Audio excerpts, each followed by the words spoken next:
Veggie Tales, an Easter Carol. Book reading with Mrs. R. The snow has melted. Flowers were blooming. Spring was in the air. The townsfolk were busy getting ready for a special Easter service at St. Bart's Church. Edmund tried to balance on his crutch. He steadied a box of letters and passed an O to his dad. Edmund and his dad, Reverend Gilbert, were putting up a sign to tell everyone about a beautiful new stained glass window at the church. But not everyone cared about seeing the church window. Ebenezer Nezer was hard at work making Easter eggs in his factory. All he cared about were the rows of mechanical chickens that laid colorful plastic eggs. Ah, the satisfying fatigue of productivity, Ebenezer giggled. Ebenezer was unhappy when his work was interrupted by unexpected visitors. Mr. Nezer, things are going so well in the factory, Cavis began. Couldn't we close up shop just for Easter? Remember how Grandmother Nezer always brought you to church on Easter Sunday, Reverend Gilbert added. Bah, Ebenezer grumbled. People are always wasting their time sitting in those pews when they could be out buying more eggs. Instead of going to church, I'm going to build a place called Easterland. Then everyone will buy my colored eggs and chocolate bunnies, and we can have an Easter egg hunt every day. Look, I'll put up Easterland right here, and Ebenezer beamed as he plopped down a model of Easterland right on top of St. Bart's Church. Don't you just love it? Well, you can't tear down the church, cried Millward, as the littlest steeple got crunched. Of course I can. This land has been in my family for generations, and we're going to begin building tomorrow morning at 8 o'clock. What'll we do, Dad? Edmund asked as they finished saying their prayers that night. Well, Edmund, we need to have hope, and we need to remember that no matter what happens, God is taking care of us, his dad said. Faith is being sure of what we hope for and certain of what we do not see. Now try to get some sleep and remember that I love you. I will, Dad, Edmund says as he closes his eyes. I love you too. That night, Ebenezer fell asleep right on his plans for Easterland, and just as he began to snore, he was suddenly startled by his grandmother's voice. Ebenezer, wake up! Who's there? Ebenezer asked. He was a little scared. It's me, your grandmother, and you're having a vision. That's like a dream with a point. And you missed it. You have Easter all backwards and upside down. To help you figure it out, you'll receive another visitor at midnight. And then poof, just like that, she was gone. Outside, Cavis and Millward were trying to climb over the gate of Ebenezer's factory. Well, why do we want to break into the factory? Millward asked. We have to get the plans. No plans, no Easterland, Cavis explained. It's just, the last time we borrowed something, it didn't go so well, Millward groaned. Inside the factory, the clock moved towards midnight as Ebenezer once again fell asleep. When the clock struck 12, an egg-shaped music box angel came to life and tapped Ebenezer on the head. Hey! Ebenezer shouted as he tried to figure out who had hit him. My name is Hope, and I am your worst nightmare, the music box angel chuckled as she flittered above his head. Then she grabbed Ebenezer, and out the window they flew. Ebenezer and Hope landed inside St. Bart's Church, where Grandmother Nezer was sitting in the third pew. He rushed to her side and tried to speak to her. Ebenezer, Hope explained, you're not really here. This is Easter past. See that funny-looking little kid sitting next to your grandmother? That's you. Ooh, then that must be the first Easter basket, Ebenezer said as he watched the little boy open one of the eggs. It's empty, the little boy whispered. Yes, just like the tomb in the Easter story, his grandmother explained. At that very moment, sunlight poured through a beautiful stained glass window that showed the birth of Jesus. "That's really a pretty picture," Ebenezer said, "but I don't understand." With that, Hope pulled him away, and they flew right back to the factory. This time, Ebenezer saw himself all grown up. "You called for an inventor?" asked Seymour Schwenk as he walked into the room. "Well, yes, I did. I want to make Easter eggs around the clock. Can you make some mechanical chickens that lay plastic eggs?" "Sure, but Easter's not about plastic eggs," Seymour tried to tell him, but Ebenezer wouldn't listen. In a split second, Ebenezer found himself standing outside the home of little Edmund Gilbert. "This is Easter present," Hope said. "A present?" Ebenezer asked. "For me? Oh, you shouldn't have." "No, not a present. The present.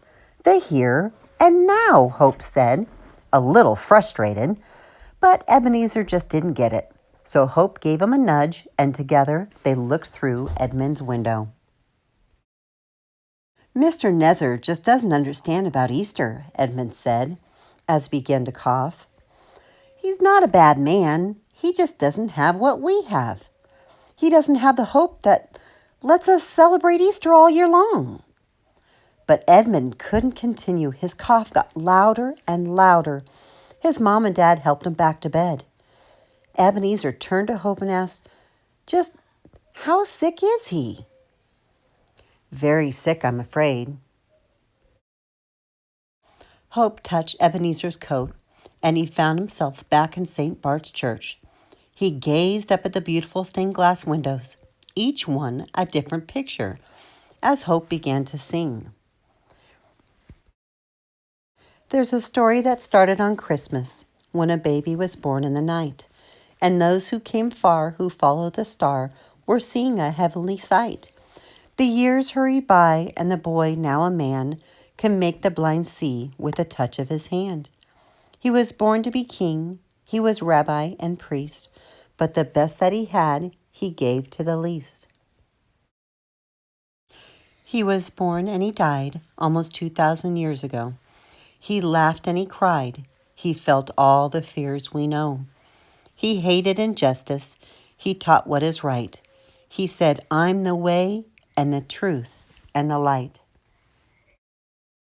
His friends soon believed that he was the one, the Savior, Messiah, in fact, God's own Son. But others they doubted, they did not agree. So they took him, they tried him, he died on a tree. "That's how it ends?" Ebenezer asked. "No, Ebenezer," Hope replied and pointed to the very last window. "God has made a way for all who mourn and grieve. Death will never be the end if you just believe. There's nothing to fear, nothing heaven knows, for he died for us to give us life, and to give us hope he rose. If you believe in Jesus and what he did for you, the hope of Easter is life everlasting," Hope told him softly. Ebenezer smiled. "So, this is what Easter's all about," he said. Hope looked down sadly. Of course, some people wish this church had never been here. Crash! Ebenezer jumped as a huge wrecking ball smashed through the first window. Colored glass burst into thousands of tiny pieces. "Welcome to Easter future," Hope shouted as they ran into the streets. Ebenezer looked down the street and saw a little girl selling pencils. Hope explained that the girl had no home.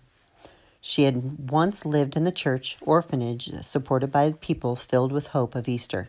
But now that the church was gone, so was the orphanage. Then he watched as a thief snuck up and stole her tin cup. "Stop!" yelled a police officer. But he didn't run after the thief. He was too afraid. The angel explained that without the hope of Easter, no one was willing to risk his life for someone else.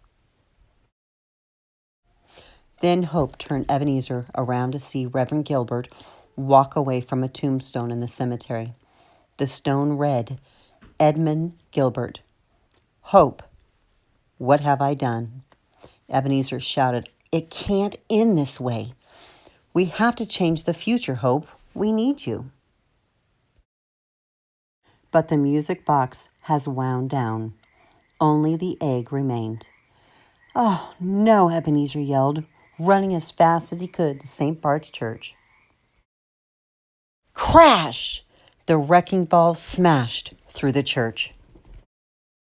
Stop! Ebenezer yelled as the second crash destroyed the steeple. But it was too late, and now the steeple was falling right towards him. At that moment, Ebenezer sat up and blinked. He had been sleeping. He was still on the couch in his office. Ebenezer ran to the window and spotted a little girl selling Easter lilies. Happy Easter, sir, she shouted. Easter wasn't too late. Ebenezer tossed her a bag of money and turned to look at her grandmother's picture hanging on the wall.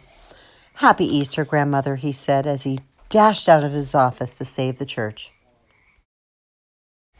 Ebenezer hurried past the frantic mechanical chickens, producing more and more eggs. He rushed out of the factory and through the gates. Now's our chance, Cavis said. Maybe not, Millward answered, as they turned to see smoke pouring out of the factory windows. Reverend Gilbert finished giving his Easter message as two workmen stomped into the church. It's time for the church to be torn down. Everyone watched sadly as hammers were raised and the wrecking ball was positioned to strike. Wait! Yelled Ebenezer, running down the aisle. Don't touch this church! Everyone gasped. I was wrong, Ebenezer confessed. I thought Easter was all about eggs and candy. But it's not. It's all about hope. The hope that this life isn't all there is, that dying isn't the end. Reverend Gilbert and Edmund looked at each other amazed. The factory! It's gonna blow! Millward and Cavis shouted as they ran into the church. But it was too late. Boom! A loud explosion was heard as colorful plastic eggs filled the air. Well, looks like eggs are free this year, Ebenezer said with a smile. What are you going to do now, Mr. Nezer? Edmund asked as everyone gathered around. I'll do what matters the most. Whatever money I have left, I'll use to fix up the orphanage. Then I'll make sure you get your medicine, Ebenezer said with a smile. Easter is all about a new beginning, if you believe. That's what my grandmother tried to teach me. There is nothing left to fear, nothing heaven knows, for he died for us to give us life, and to give us hope he rose.